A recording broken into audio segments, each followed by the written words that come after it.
Hello hi good morning. నేను మీ Shravani.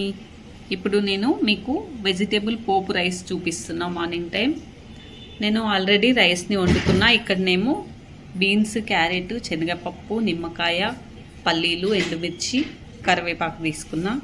And ఇక్కడ పక్కన ఆలుగడ్డ కట్ చేసుకున్నా.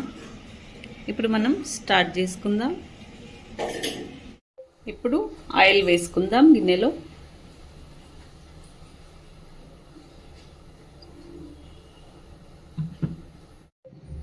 ఆవాలు, జీలకర్ర,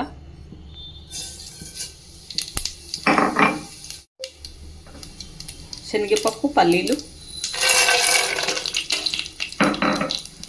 ఇప్పుడు ఇందులో ఆలుగడ్డలు వేసుకుందాం. ఎందుకంటే ఆలుగడ్డ బాగా ఉడకాలి, మ్యాక్సిమం ఫ్రై అవ్వాలి. మ్యాక్సిమం రోస్ట్ అవ్వాలి కొద్దిగా ఆలుగడ్డ. ఇందులోనే రోస్ట్ అయిన తర్వాత మిగతాయి వేసుకుందాం. మనకు ఆలుగడ్డలలో ఉప్పు వేసుకుంటే కొంచెం తొందర రోస్ట్ అవుతుంది. వేసేసుకుందాం. రైస్లో చూసుకొని వేసుకోవచ్చు. ఇది రోస్ట్ అయినాక తర్వాత వేరే వెజిటేబుల్స్ వేసుకుందాం. ఓకే, ఆలుగడ్డలు ఇట్లా రోస్ట్ అయిపోయినాయి. ఇప్పుడు ఇందులో మనము క్యారెట్, బీన్స్ అండ్ ఎండుమిర్చి,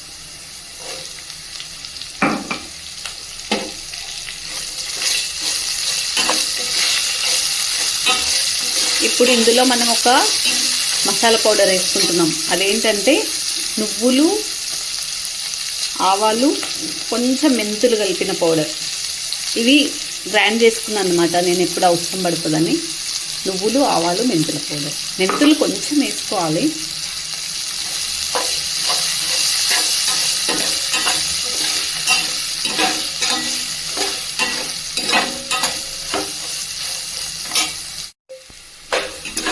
ఇంకా ఇది వెజిటేబుల్ పోపు రైస్కి ఈ మసాలా కంపల్సరీ అవసరము. ఇప్పుడు వచ్చేసి దీంట్లో మనం పసుపు వేసుకుందాం.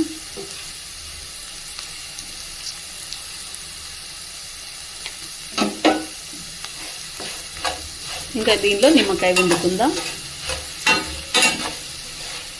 ఇప్పుడు నిమ్మకాయ వేసేసుకుందాం. వావ్, వెజిటేబుల్ పోపు రైస్కి మనకి ఇట్లా మసాలా రెడీ అయింది. ఇందులో కరివేపాకు వేసుకుందాం.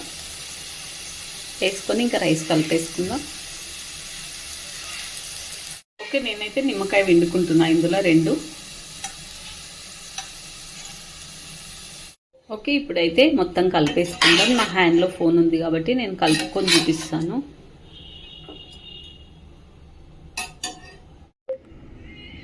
చాలా చాలా టేస్టీ అయిన వెజిటేబుల్ పోపు రైస్ రెడీ. ఈ పోపు రైస్ని మీరు కూడా తప్పకుండా ట్రై చేయండి. ఎందుకంటే ఇది నువ్వుల పోపుతో చేసినామన్నమాట. అయితే టేస్ట్ మాత్రం సూపర్ ఉంటుంది. ట్రై చేసి మీరు కామెంట్ చేయండి. ఇది